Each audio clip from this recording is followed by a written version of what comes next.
wise Caliph. Caliph Haroon-ur-Rashid was very popular with his people. He was very concerned about their problems and their welfare. At night, he would disguise himself as a common man and go through the streets of Baghdad. He would mingle with the common people in order to gain first-hand knowledge of their difficulties and problems. He was also known and respected for his justice and wisdom. One day, when he was holding court, the Qazi brought two men before him. One of them was well-dressed and appeared to be a well-to-do, respectable citizen, while the other was in rags and seemed to be a beggar. Along with these two men, a beautiful white horse was also brought in. The Qazi approached the Caliph and said, "O leader of the faithfuls, I brought before you a dispute which I have not been able to settle. It is a difficult case, but I am certain that with your knowledge and wisdom, you will be able to resolve it in a just and fair manner." "What is the dispute?" asked the Caliph. "These two men here are fighting over this horse. Each one of them claims and swears that this horse is his." "Step forward," the Caliph ordered the well-dressed man, "and let's hear what you have got to say."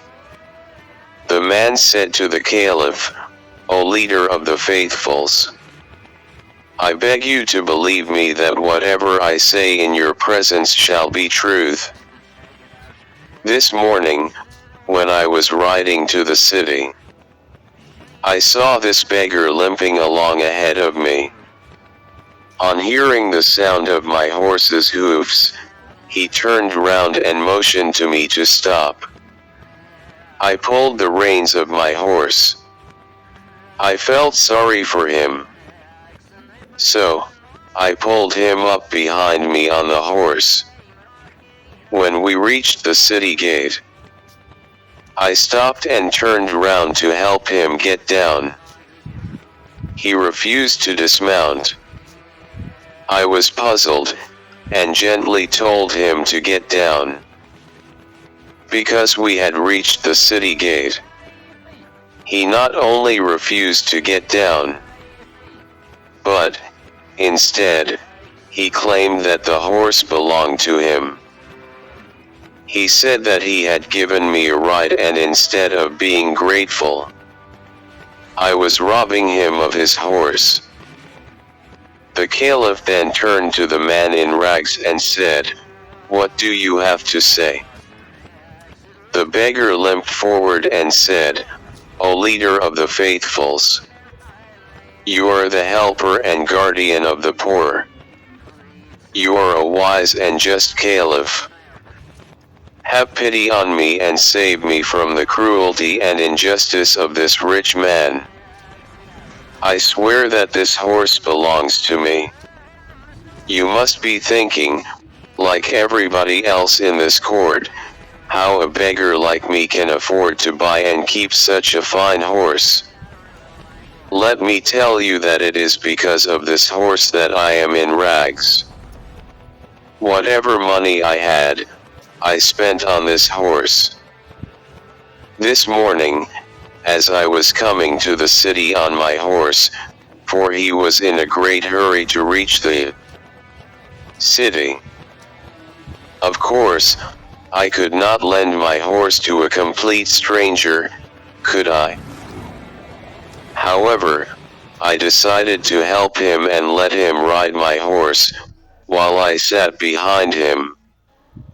As we reached the city gate, he asked me to get down and give the horse to him. He said that such a fine horse should not belong to a beggar. He ordered me to get off the horse or else he would force me to get off. He further said that even if I shouted for help, no one would believe that such a fine horse could belong to someone like me, they would only make fun of me. Now, mighty and honorable Caliph, I beg you to save me from this robber and give me back my horse. I think this case is not very difficult to solve, said the Caliph to the Qazi.